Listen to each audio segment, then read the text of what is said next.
Jūs klausotės Radio klubo. Šiaulių miesto savivaldybės visuomenės sveikatos biuras įgyvendina akciją Vasaris sveikatingumo mėnuo. Akcijos šūkis sveikata yra dovana, kurią reikia pasidovanoti savo pačiam. Akcijos tikslas informuoti visuomenę apie sveikos gyvensenos svarbą ir naudą, propaguoti grūdinimąsi, judėjimą ir aktyvų laisvalaikio leidimą žiemos metu.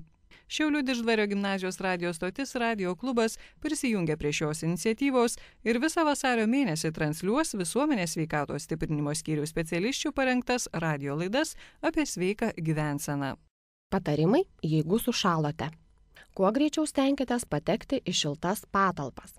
Nušalusią kūno dalį atšildykite įmerkdami pažeistą kūno vietą į šaltą vandenį. Vėliau vandenį po truputėlį šildykite. Jei žmogus nušalo galūnes, nepamirškite nuimti žiedus ar laikrodžius.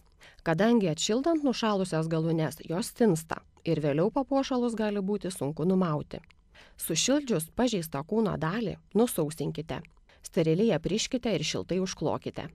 Jei atšalo visas kūnas, sušalusį jį galima guldyti į kambario temperatūros vonę ir pamažu leisti šiltesnio vandens.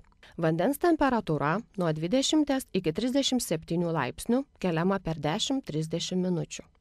Duokite gerti šiltų ir saldžių gėrimų. Kofeinas ypač gerai praplečia kraujagyslės, todėl organizmas sušyla greičiau. Nedaug nušalus, kai arti nėra šiltų patalpų, veidą, nosį, ausis galima šildyti delnais. Atšildymą baikite, kai nušalusių kūno dalių oda suminkštėja ir grįžta jutimai. Negalima nušalusių vietų tepti riebalais ir tepalais, trinti sniegu, kadangi sniego kristalai gali subraižyti ir užkrėsti odą. O kai yra smarkus nušalimas, gali sužeisti kraujagyslės, dėl to padidėja trombozės ir gilesnių audinių pažeidimo pavojus. Sušalusiajam būtina persirengti šiltais ir sausais drabužiais, šiltai apsikloti. Jei šildant atsiranda pūslių, toliau šildyti draudžiama, o reikia skubiai vežti nukentėjusįjį į gydymo įstaigą. Jei kyla neaiškumų, nedelskite ir laiku kreipkitės į gydytoją.